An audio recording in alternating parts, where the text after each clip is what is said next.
At a secret island retreat in Thailand, the locals smiled mysteriously and said, "At midnight you'll understand our tradition." The ocean waves crashed as a stranger with piercing eyes took my hand and whispered, "Tonight you say yes to everything." The air was thick with desire, the energy unstoppable, until a sudden voice broke the spell.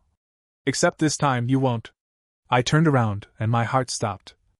I'm 41. My wife and I had been married 13 years. We weren't happy. Not unhappy either, just flat. Like roommates who stopped trying. We didn't fight. We didn't talk much. Everything was about work, groceries, bills, sleep. I cheated on her. Not in the way you probably think. No sex. No kisses. But there was someone at work, Livia. Young, kind, sharp. We stayed late, texted about things I didn't even share with my wife anymore. We held hands once in a parking garage after a storm. That moment alone would have ruined me if anyone saw it. But I kept it going. I convinced myself it didn't count. Then one day my wife, Clara, gave me this envelope. Inside was a printout for a 2-week wellness retreat in Thailand. All-inclusive. Flights, meals, a place called Koh Kam Mao Retreat and Renewal. I looked it up, no results. I asked her what it was. She smiled and said, "It's off-grid. You need it. Just go." I thought she was trying to fix us. Give me space. Maybe hope I'd come back changed. I didn't fight it. I just packed my bag, kissed her cheek, and left. When I got to Phuket, I was told someone would pick me up. A boat came. No name on it. The driver didn't say much. He took me and 6 other guests to this tiny island, Koh Kam Mao. I couldn't find it on any map. The island looked untouched. Palm trees, white beaches, jagged cliffs. The locals wore deep red robes. They smiled a lot, but didn't speak English except for a few phrases. When we arrived, a woman gave us each a necklace, black coral, smooth and cold.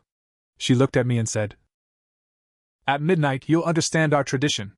We were led to small huts. No Wi-Fi. No clocks. I lost track of time fast.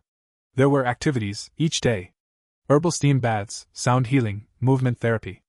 The food was weird but fresh. No meat. Lots of coconut, mushrooms, roots I didn't recognize. The others kept to themselves. A few spoke here and there. No one asked why we were there. It was like everyone just accepted it. That night, after some sort of group meditation on the cliffs, we were all handed drinks. Mine tasted like citrus and something bitter.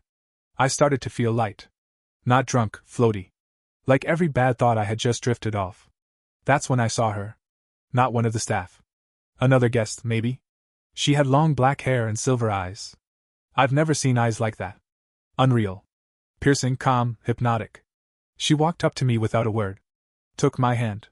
Then leaned in and whispered, "Tonight you say yes to everything." It didn't feel like a pickup line. It felt important. Like a rule. Everything slowed down. The air was hot and heavy, the waves were louder. People were dancing. Some were kissing. Someone was crying and laughing at the same time. It felt like the island itself was alive. The woman pulled me away from the fire circle, toward a path into the trees. I followed. I wasn't thinking. I wasn't really in control. The deeper we went into the jungle, the quieter it got. I remember the way her fingers felt, cool, firm, like they had a plan. She didn't say much. Just looked back every now and then, smiling like she knew exactly what was coming. Then we stopped. There was a clearing. Fireflies. A soft hum coming from somewhere, like a low chant carried on the wind. She stepped in close. I could smell jasmine and salt water. She looked up at me and said, "You understand now." I didn't know what she meant. But I nodded anyway. She leaned in, and I felt her breath on my skin. Then, out of nowhere, a voice cut through everything. "Except this time you won't." I turned so fast I almost fell. It was Clara. She was standing barefoot at the edge of the clearing, wearing a white linen dress. Her eyes, red from crying or maybe just rage, were locked on mine. I froze. I couldn't move. Couldn't breathe. The silver-eyed woman stepped back, like she expected this. She didn't look shocked. She looked satisfied. Clara stepped forward. "Go ahead," she said. Her voice was flat, sharp. "You came this far. Finish it." I opened my mouth, but no sound came out. "You didn't ask what kind of retreat this was, did you?" she said, still walking toward me. "You didn't question it. You didn't stop to think." She was inches away now. "This place," she whispered, "was never about healing. It was about clarity." She turned to the other woman. "You can leave now." "Thank you," The woman bowed slightly. Then she walked into the trees and vanished. I stood there, still frozen. Clara looked at me like she didn't even recognize who I was. "I brought you here because I needed to see it for myself," she said. I knew. I've known for a while. The texts. The glances. The lies. I felt it all. I tried to explain. I really did. But she wasn't looking for explanations. She was looking at who I became when no one was watching. And I failed. Badly. The sounds came back slowly, waves crashing, music far away, people laughing. Clara took off her necklace and held it out. "Take it," she said. "You earned it." I didn't move. She dropped it on the ground, turned, and walked into the trees. I didn't follow. I still don't know how she got there, or how long she'd been watching. Maybe the locals helped her. Maybe she was never far behind. All I know is that everything I thought I could control, every excuse, every secret, was stripped away in that one moment. The next morning, I woke up on the beach. Alone. No boats. No guests. Just a piece of paper tied to the hut door with twine. "Some lessons take everything." That's all it said. I haven't heard from her since. There's more. A lot more. But I need to stop here for now. I still don't know if any of it was real. But I'll never forget the way she looked at me when she said, "Except this time you won't." I stayed on that island for 2 more days. Or maybe it was 3. Time didn't feel real anymore. There were no phones, no clocks, no sounds except waves and birds and the occasional wind chime. I didn't see any of the other guests. It was like they'd vanished. I wasn't even sure they were real to begin with. The only people I saw were the locals. And they stopped smiling. They'd walk past me in silence, eyes low, lips tight. The warmth they gave when I first arrived was gone. Like I'd broken some unspoken rule. Like I was now part of something, tainted. I tried to talk to one of them, a man who had brought me food the first night. He looked through me like I wasn't even there. I tried again. Nothing. Finally, he said, "You were supposed to leave with her." Then he walked away. It hit me hard. Like I'd missed some exit I didn't even know was there. Like my chance to fix things wasn't just lost, it was removed. Later that evening, I found the necklace Clara had dropped. It was still lying in the dirt where she left it. The black coral had turned white. I don't know how or why. But it didn't feel like a trick of the light. It felt like it had died. And I knew something was wrong. That night I couldn't sleep. I walked to the edge of the cliffs where we had meditated the first day. The sky was full of stars. I remember staring at them and thinking, where is she now? Did she leave the island? Did she go back home? That's when I saw movement. At the bottom of the cliffs, where the waves hit the rocks, I saw 2 figures standing close together. One was Clara. The other was the silver-eyed woman. They were talking. Laughing. I don't know how I could see that far or how I even knew it was them, but I did. My heart started pounding. I stumbled back from the edge, hands shaking. Was this part of it? Was I being watched again? Or was I watching them? The next morning, I went to find the boat. I wanted off. I didn't care if I had to swim halfway to the mainland. I just needed to go. There was no boat. The dock was still there, the ropes swaying gently in the breeze, but no vessel, no driver. I walked the shoreline for hours. Nothing. I asked a woman who was hanging wet linens near the guest huts. "How do I leave?" She didn't look up. She just said, "You don't." Not until she says. I started to lose track of myself. I wasn't eating much. I couldn't sleep. I walked circles around the island, convinced it was changing shape. Sometimes the jungle paths led somewhere new. Sometimes the same trail twisted back on itself. It felt like a loop I couldn't break. And every night, just before midnight, I heard something. Laughter. From the trees. From the cliffs. From behind the huts. It was always the same tone, soft, haunting, almost mocking. Sometimes it sounded like Clara. Sometimes, like the silver-eyed woman. On what I think was the 5th day, I found a note tucked under a rock near my hut. No envelope. Just folded paper, smooth and clean, like it hadn't touched the dirt. It said, "Would you still say yes if you knew she was watching?" No signature. My hands started to sweat. I walked around asking if anyone had left it. No one answered. A man nodded at me, slowly, then pointed toward the jungle path. The same one from that first night. So I followed. Deep in the trees, I found a small shrine. Rocks stacked in spirals. Candles, some burned out, some still warm. And in the center, a photograph. It was me and Clara. From years ago. A trip to Sedona. She was laughing, sun on her face, and I was mid-blink, looking awkward but happy. How did this picture get here? I reached for it. As soon as I touched it, every candle in the circle lit up. And I heard footsteps behind me. I turned, expecting Clara. It wasn't. It was the silver-eyed woman. She stepped into the clearing, barefoot, calm, hands behind her back. You thought it was about cheating, she said. I didn't answer. But it was about truth. Who you are when no one can see you. Who you become when you think it's safe to forget your promises. I looked at the photo in my hands. My knees went weak. Why are you still here? I asked. She tilted her head, smiled. Because she wants you to see everything. Then she walked toward me, slow, measured. She leaned in, close enough that I could feel her breath again. She's not done yet. And just like before, she turned and disappeared into the trees. I've stopped asking if any of this is real. Every night I hear the waves. Every morning I find something that wasn't there before. A shirt that isn't mine.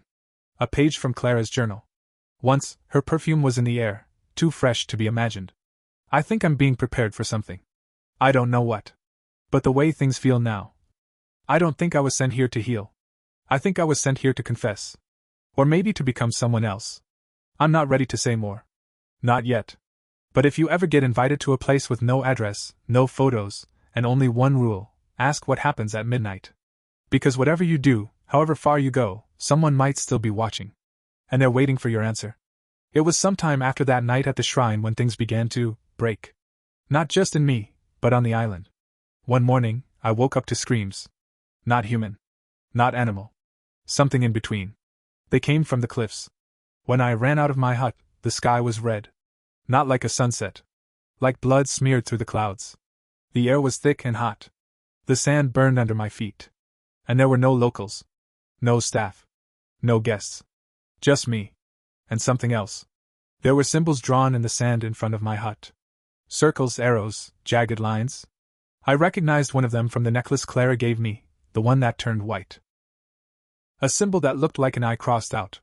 I stepped over it, heart racing. The jungle was still. Too still. No birds. No wind. Then I saw movement. Someone was walking out of the trees. Clara. Only, it wasn't her. She looked like her. Moved like her. But her eyes were black, solid, like ink spilled across the whites. And when she smiled, it was too wide. She walked past me like I wasn't there. Her white dress was now soaked at the hem, dripping something dark. I followed, because I had to. She led me to the cliffs. And there, standing at the edge, back turned to me, was Clara. The real one. I knew it. I don't know how, but I did. She turned, and I saw she was crying again. You waited too long, she said, barely above a whisper. I stepped forward. What is this? I asked. She shook her head slowly. It was never about her, she said. It was never about what you did. It was about what you didn't do. That line hit like a punch. I stood there, not knowing what to say. I wanted to reach out. Apologize. Scream. Collapse. That's when I noticed the silver-eyed woman standing behind Clara. Holding her hand. I stepped back. What is this? I repeated. What the hell is going on? The woman stepped forward. You think you're still here for redemption? She asked. You're here because this is where men like you come when they run out of lies. The sky cracked, literally cracked, like lightning, but no sound followed. Behind me, I heard chanting. Dozens of voices. The locals. Maybe the other guests. Maybe something else. The silver-eyed woman pointed toward the beach. She gave you 3 signs, she said. You ignored every one. I remembered, the whispered line. At midnight you'll understand our tradition. The drink that made my head feel like it wasn't mine. Clara's voice in the clearing. Except this time you won't. I dropped to my knees. The sand started moving beneath me. Like it was alive. Forming words again. Only this time, the message was clear. Only truth can leave this place. I looked up. Clara was gone. The woman was gone. Just me. Later that night, I tried to burn the photograph from the shrine. I lit a match and held the corner until it caught flame. But the paper didn't burn. The fire bent around it like it was protected. And on the back, something new had been written in thick black ink. She's not just watching anymore. She's waiting. I tried to leave again. I went back to the dock. This time, there was a boat. But not the same one. It was a small wooden canoe, half-sunken, tethered with a rope made of black seaweed. No motor. No paddle. And inside it, another note. Confession first. Then the tide changes. That night I started writing. Every night since, I've written everything. Every lie. Every quiet betrayal. Every time I looked away when she needed me. Every time I chose comfort over honesty. Every time I told myself it wasn't that bad. The journal never runs out of pages. And every morning, I find someone else has written something beneath my words. Clara. I don't know how. But it's her handwriting. It's not angry. It's not cruel. It's disappointed. One night I wrote, I didn't know how to love you the way you needed. The next morning, in her handwriting. But I still waited. That broke me. I started hearing her voice more. Not angry. Just there. Behind the wind. In the trees. Inside the fire pit. Sometimes she hums that song she used to play while cooking. A jazz tune I never learned the name of. I used to hate jazz. Now it makes me cry. 2 days ago, I found a mirror in my hut. Hadn't been there before. When I looked in, I didn't recognize myself. I looked older. Not aged. Just used up. Worn down in a way the body can't hide. But there was something else behind my eyes. Something not mine. I smashed the mirror. Inside it was another note. Are you ready now? I don't know what happens next. But I think I'm getting close. The necklace Clara gave me, the one that turned white? It's slowly turning black again. Piece by piece. And today, I saw a boat in the distance. Not close. But there. The tide might be changing. If I can just finish writing. If I can just tell the full truth. I think she's giving me one last chance. And I don't know if I deserve it. The day I saw the boat for real, a proper one, not a trick or illusion, I knew something was about to happen. It wasn't close. It was anchored far beyond the coral reef, swaying slowly in the blue haze. But it was real. I could feel it. The first real thing in days. I ran down to the shore. The locals were waiting for me. All of them, dressed in white, standing in silence. Their robes moved with the wind, but their faces didn't change. No smiles. No nods. Just watching. I stepped into the sand, breathless. Is that my way out? I asked. No one answered. Then one of them, an older man with skin like driftwood, raised his hand and pointed toward the jungle. Not until you face her. I turned. And I saw her. Clara. Standing at the tree line. Waiting. I walked toward her, each step sinking deeper into the sand, like the island itself was trying to pull me back. But I made it. I stood in front of her, unsure if I should speak. She didn't say anything either. Her arms were crossed, eyes sharp and wet. So, she finally said, voice shaking. You wrote your truth? I nodded. She held out her hand. I gave her the notebook. The one I'd been writing in for days, filling every page with every ugly part of me. She didn't open it. Just held it. You know what the worst part is?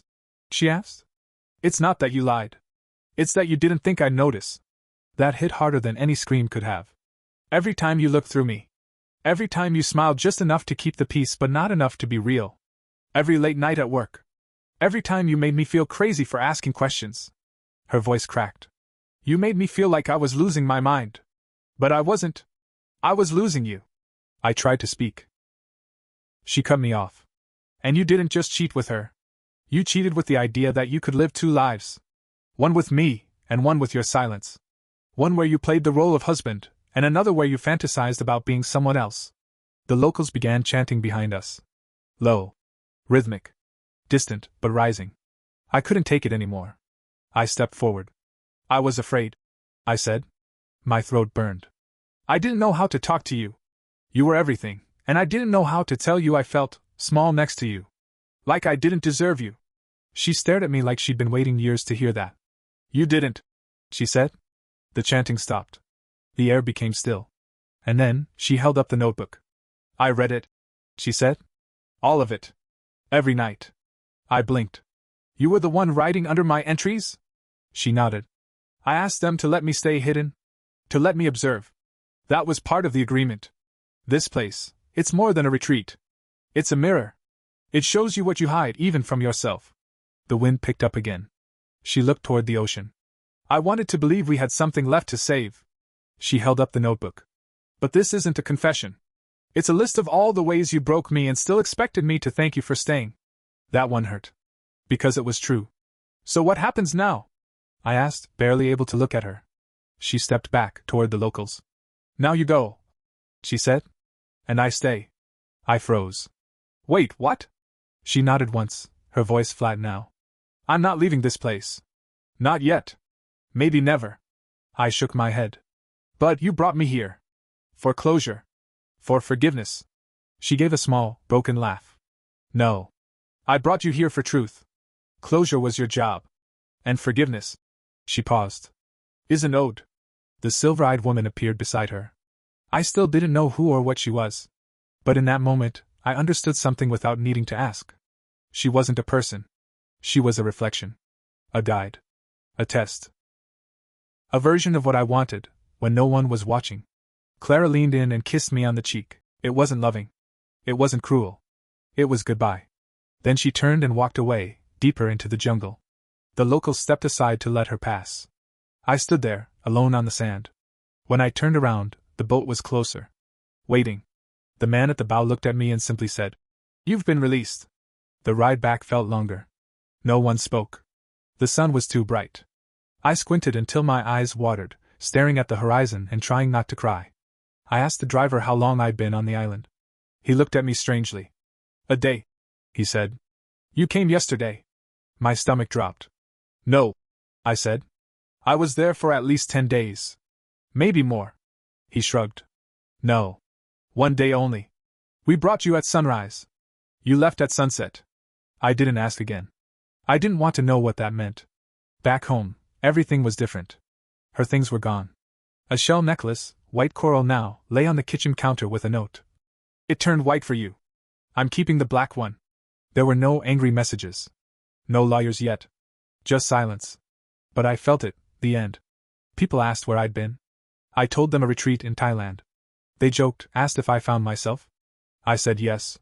But the part of me I found was ugly, cracked, unfinished. Still, it was mine. Don't wait to be tested to tell the truth. Don't wait for someone to set a trap to find your honesty. If you have love, hold it with both hands. And when you feel yourself drifting, say it. Loud. Before someone else has to say it for you. Some nights, I still write. I still hear her voice. I don't know where she is. I don't think she wants me to know. But the ocean inside me has changed.